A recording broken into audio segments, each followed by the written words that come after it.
world's a harsh place. Anything could happen.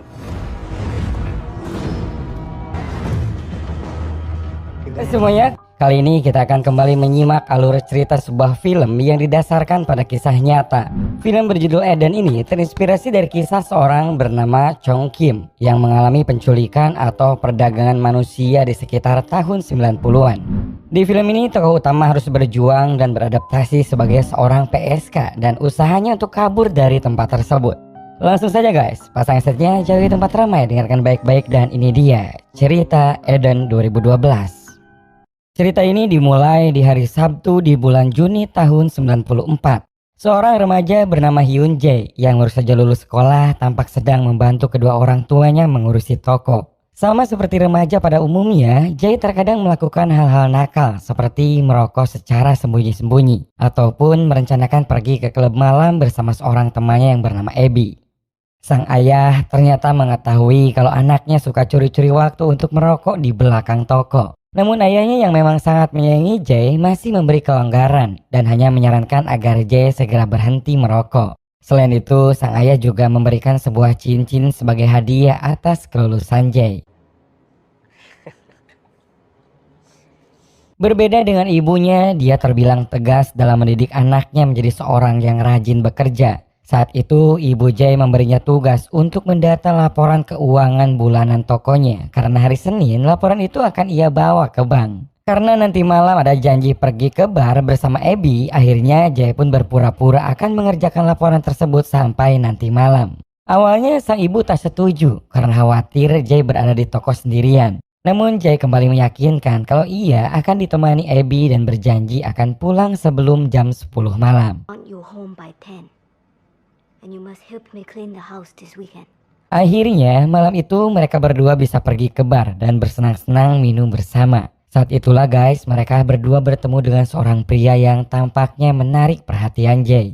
Pria itu mengaku seorang petugas pemadam kebakaran. Dan karena Abby melihat kalau Jae menyukainya, akhirnya Abby pamit pergi untuk mencari teman pria lainnya. Malam minggu itu mereka habiskan dengan pasangan masing-masing sampai pada akhirnya Abby pergi entah kemana dan Jae pun diantar pulang oleh si pria itu. Jae yang begitu polos tampak sangat bahagia ketika mereka bercanda bersama di sepanjang perjalanan.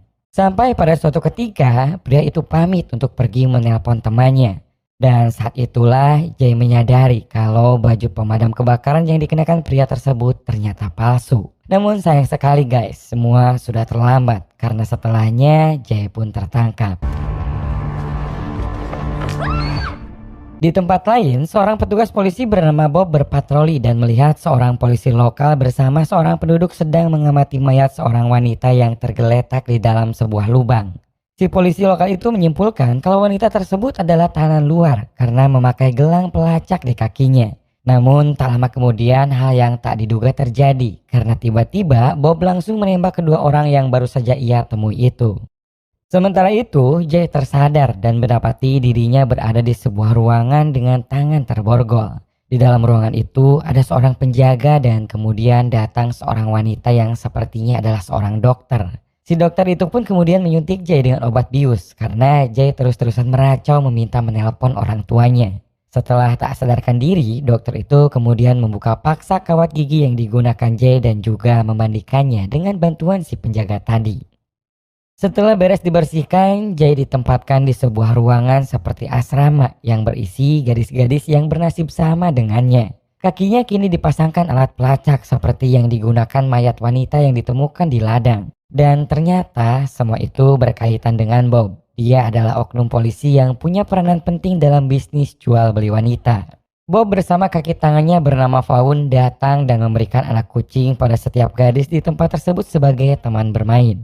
Ia juga memperingatkan untuk tidak berusaha melarikan diri karena mereka berada di daerah terpencil yang jauh dari pemukiman. Atau kalau memaksa mereka akan bernasib sama seperti Maggie, yaitu mayat yang ditemukan tadi siang. Jae yang saat itu hanya diam saja di tempat tidurnya kemudian didatangi oleh Bob yang menjelaskan setiap peraturan yang ada di sana. Semua gadis diwajibkan untuk mandi dan membersihkan diri. Dan jika macam-macam maka Bob mengancam akan melukai keluarganya. Ia pun menjelaskan kalau sudah tahu alamatnya dan juga tahu kalau ayah Jae telah melaporkan kehilangan anaknya. Bob memberikan waktu 2 hari agar Jay bisa menyesuaikan diri dan sebelum pergi, Bob pun memberikan nama baru yaitu Eden. Eden's Garden. A lofty name for a trailer park. Hari-hari selanjutnya, Eden jalani sesuai aturan. Semua mandi bersama sesuai jadwal dan setelahnya masing-masing mengecek kehamilan dengan tes pack. Tidak hanya itu saja, mereka juga harus rutin mengecek kesehatan kebersihan. Karena kuku panjang saja sangat tidak diperbolehkan. Beberapa hari kemudian, Vaughn mengumpulkan dan menyuruh beberapa gadis untuk menjalankan tugas dan mengganti pakaian termasuk Eden yang akhirnya mendapatkan tugas pertamanya. Mereka kemudian dibawa dengan mobil van ke suatu tempat yang ternyata mereka diberi tugas untuk membintangi sebuah film porno. Tentu saja Eden sangat ketakutan apalagi melihat temannya yang harus diborgol. Namun apa daya setelah diancam akhirnya ia pun terpaksa menuruti perintah itu. Beberapa hari kemudian, Eden mendapatkan tugas lagi. Ia kemudian dibawa oleh Vaughn ke rumah klien dan di sana Eden pun harus meladeni seorang pria tua. Saat Vaughn menunggu, tiba-tiba terdengar teriakan dan ternyata si Eden menggigit si pria tua itu. Melihat Eden tidak ada di tempat, Vaughn langsung lari dan berhasil menangkapnya saat meminta tolong kepada ibu-ibu komplek. Sialnya guys, mereka tak bisa berbuat apa-apa karena Vaughn mengaku kalau dirinya polisi yang sedang menangkap pecandu narkoba. Karena membuat kesulitan, Eden dihukum dengan direndam dalam sebuah bak berisi es. Kejadian tersebut membuat Bob memperingatkan Vaughn untuk menjalankan tugasnya dengan benar. Dan terungkaplah guys kalau ternyata Vaughn adalah anak tiri Bob sendiri. Makanya ia pun hanya diperingatkan dan tidak diberi hukuman. Hari demi hari, bulan dan tak terasa sudah 1 tahun Eden berada di sana dan terbiasa dengan rutinitasnya. Dalam suatu kesempatan, Eden pun berbicara dengan Priscilla yaitu teman sekamarnya. Di sana, Eden pun mengetahui kalau seorang wanita yang selalu memberikan tes pack kepada para gadis adalah Spetiana yaitu wanita kesayangan dari Vaughn ataupun Bob. Priscilla menjelaskan kalau Spetiana bisa memilih pekerjaan yang ia sukai dan bebas meminta apapun dari Bob. Dan karena itulah Spetiana memakai cincin milik Eden yang dulu diberikan ayahnya. Namun percakapan tersebut terhenti karena tiba-tiba ada seorang penjaga yang memaksa Priscilla untuk ikut bersamanya. Malamnya seperti biasa, Eden dan beberapa gadis lainnya dibawa ke sebuah pesta private para pria hidung belang. Di sana Eden dipilih oleh seorang pria tua kaya dan kali ini Eden yang memang sudah terbiasa menghadapi keadaan tersebut tampak tenang. Ia bahkan bisa membuat si pria itu puas dengan pelayanannya. Saat akan pulang, Eden menyembunyikan hak sepatunya sebagai jaga-jaga jika Spetiana melawan ketika dimintai cincin. Dan kebetulannya saat sampai Spetiana sudah ada di kamarnya untuk mengisi tempat tidur Priscilla yang menghilang entah dibawa kemana. Nah saat semua sudah terlelap barulah Eden melancarkan aksinya untuk meminta kembali cincin miliknya. Mereka berdua pun berkelahi hingga terdengar oleh Vaughn dan para penjaga. Vaughn tentu saja marah dan menghukum Eden dengan menyuruhnya menelan cincin tersebut. Setelah cincin itu ditelan, Eden pun berusaha mengambil perhatian Vaughn dengan menaruhkan diri menjadi mata-matanya. Karena menurutnya, para gadis-gadis termasuk Spetiana di belakang sering menertawakan Vaughn karena menjadi kacungnya Bob. Namun Vaughn saat itu tak percaya dan menyuruh Eden untuk segera kembali ke kamarnya.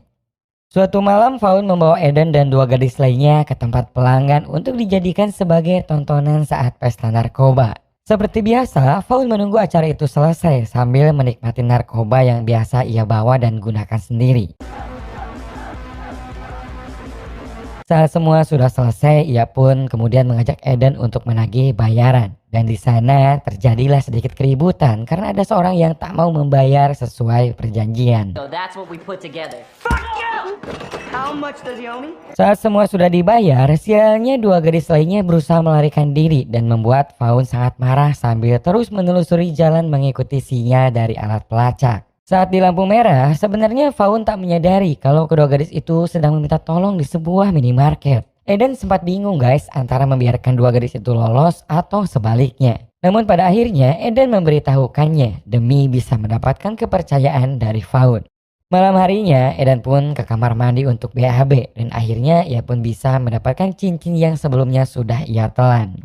Hari-hari selanjutnya berjalan normal seperti biasa. Hingga suatu ketika Eden mulai diberi kepercayaan oleh Vaughn untuk menjadi tukang bersih-bersih di ruangan pribadinya. Saat bersih-bersih itulah Eden pun melihat ternyata lelaki yang mengaku pemadam kebakaran dulu adalah teman Vaughn. Eden hanya bisa menahan kecewanya dan tetap berusaha menjalankan perintah Vaughn untuk membersihkan seluruh isi ruangan tersebut. Di hari selanjutnya, Eden kembali diberi tugas baru, yaitu menggantikan Svetlana sebagai penerima telepon para pemesan. Svetlana tentu saja menolak keras hal itu karena takut dengan aturan jika gadis yang sudah berumur lebih dari 20 tahun maka akan dibunuh karena sudah tidak berguna alias tidak ada lagi yang memesan. Tapi ya mau gimana lagi, Vaughn kini sudah lebih mempercayai Eden. Di sana, Eden kemudian dijelaskan untuk mencatat semua pesanan para klien dan menegaskan agar segera menutup telepon jika ada orang yang menanyakan harga. Menurut Vaughn, telepon yang menanyakan harga kemungkinan adalah FBI yang menyamar karena jika langganan mereka sudah tahu sendiri berapa harga yang harus dibayar. Suatu hari, Eden diajak mengunjungi seorang pria pemasok opium atau obat yang akan digunakan untuk membius para gadis. Selain itu, Vaughn juga mengajari Eden menyetir mobil sambil terus mengobrol menjelaskan kalau bisnisnya sangat terorganisir dengan bantuan Bob. Sejak itu guys, Eden mendapat berbagai kepercayaan, bahkan termasuk mengurus dan mendata setiap gadis yang baru masuk ataupun yang keluar untuk dijual ke negara lain. Di tempat lain, terlihat Bob sedang memberikan ceramah soal kejahatan di sebuah kantor kepolisian. Setelah selesai, ia pun keluar dari ruangan dan datanglah seorang pria yang menyapanya. Pria tersebut ingin berbicara kepada Bob soal pembunuhan dua orang pria yaitu warga lokal dan seorang petugas kepolisian. Pria tersebut mengatakan bahwa mesin pelacak GPS yang dikembangkannya menemukan nomor ponsel Bob di daerah tersebut ketika kejadian berlangsung. Bob pun menyangkal dan mengatakan bahwa ia sudah lupa pernah berada di sana. Sebelum pergi, ia hanya mengatakan akan memberitahu jika ada sesuatu yang diingatnya. Suatu hari, Eden mendapatkan telepon pesanan dan menjawabnya seperti biasa, mencatat alamat serta waktu yang diinginkan. Nah, saat telepon itu akan ditutup guys, orang itu secara tak diduga menanyakan mengenai harganya. Sontak saja, Eden pun terdiam sebentar karena mungkin saja itu FBI yang menyamar seperti yang dikatakan Vaughn. Ada dilema yang Eden rasakan. Saat ini ia sudah mulai nyaman dengan keadaannya, sementara di lain sisi keinginannya untuk bebas yang sudah lama hilang kini muncul kembali. Pada akhirnya ia pun memutuskan untuk menyimpan catatan pesanan itu bersama catatan lainnya yang selanjutnya diberikan kepada Vaughn. Siang itu Eden bersama Vaughn menemui Bob di dekat danau untuk membuang dua mayat gadis yang salah satunya adalah Svetlana. Ternyata hal itu sudah biasa mereka lakukan ketika Svetlana dulu menjadi orang kepercayaan mereka. Seperti yang sudah dikatakan Vaughn sebelumnya, semua sudah terorganisir termasuk menghilangkan jejak mayat-mayat para gadis yang sudah tidak berguna lagi. Saat menemani Bob memancing, Vaughn pun menanyakan mengenai perkembangan penyelidikan pembunuhan yang dilakukan Bob setahun lalu. Bob kemudian menjawab kalau semuanya akan ia atasi.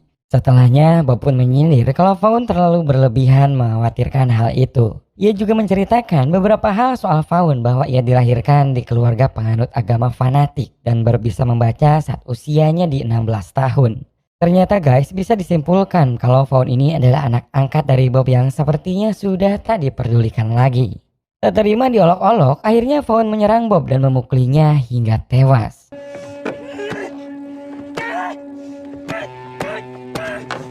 Eden begitu panik melihatnya dan Vaughn hanya mengatakan kalau hal tersebut ia lakukan atas perintah dari bos besar. Karena ternyata guys ada orang lain di balik bisnis tersebut yang pastinya punya pangkat tinggi melebihi Bob.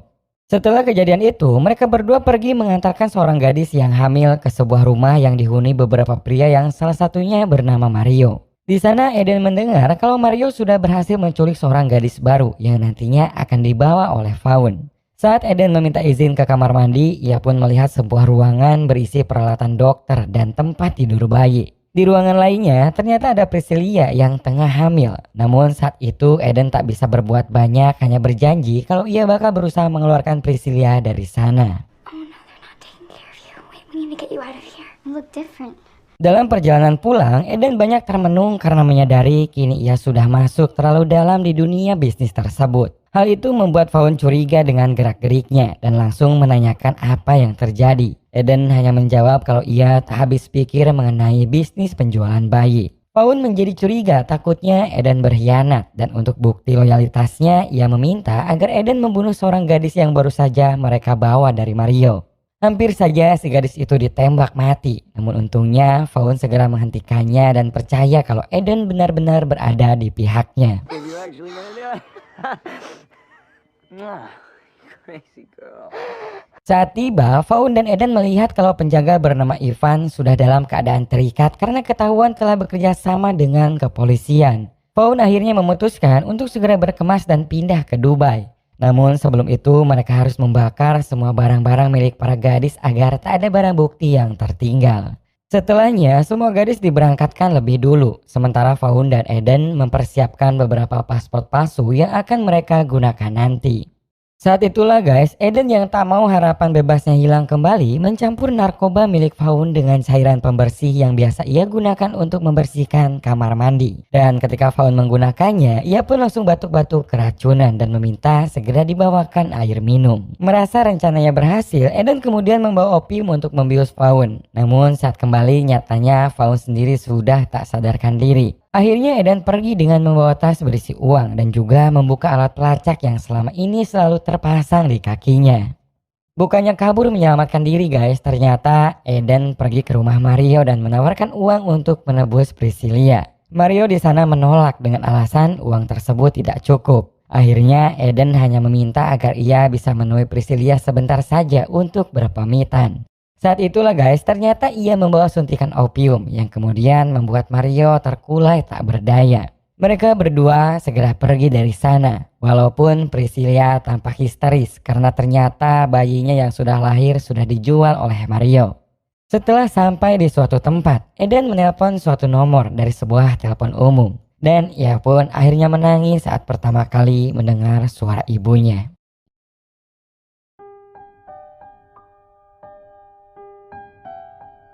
Dari film Eden kita bisa belajar untuk tidak mudah mempercayai orang asing seperti halnya Eden yang percaya dengan pria yang ia temui di bar. Menuruti apa kata orang tua juga menjadi hal yang patut kita lakukan karena peraturan yang mereka buat sebenarnya adalah bentuk dari sebuah kasih sayang dan juga perlindungan. Dan terakhir, saat mengalami masalah kita bisa bersikap cerdik dan menggunakan kesempatan untuk keluar dari masalah sebisa mungkin seperti Eden. Semoga cerita kali ini bisa menambah wawasan dan juga menghibur kalian guys. Terima kasih banyak dan sampai jumpa lagi di video selanjutnya.